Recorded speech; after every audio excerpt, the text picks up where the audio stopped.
On May 8, 1945, word reached Lewis Headland that the war in Europe had ended. He was 17 years old and was stationed on a Navy merchant ship that was making its way through the Pacific Ocean towards Japan. He recalls the celebration aboard the ship and how on that day the captain gave him a major responsibility. When VJ, Victory in Europe, we were out in the middle of the ocean when that happened. That was VE. Victory Europe, VE Day. When that happened, we got word on the radio that Hitler had surrendered, and I was probably the only one on ship who didn't drink. If there was anybody else on ship who didn't drink, I don't know. But they had a supply. Well, it was mostly beer. It was not. There was a little bit of hard liquor, but it was mostly beer. But at any rate, the captain had found out one way or another that I didn't drink. And here was VE Day. So he sent for me and had me come up on the bridge of the ship.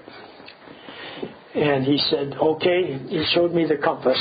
He says, this is the way we're going. You keep the ship on this compass heading, and everybody else went off to get drunk.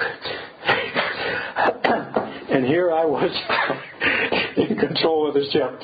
Well, I didn't know beans about steering a ship, and it went along fine for a little while, but gradually the ship moved off that compass point just a little bit.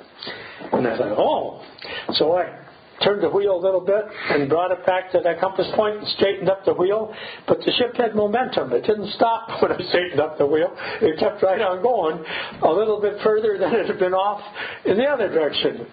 So I turned the wheel back and brought the ship back, and I tried to anticipate it a little now, and I straightened it up before it got all the way back. It didn't matter. The momentum carried it right on by. And every time it got worse, I'd get further off each way. And I don't know how long it took, but after a while the captain come back up on the bridge, and he tapped me on the shoulder. He says, we can do better drunk than that. Get out of here.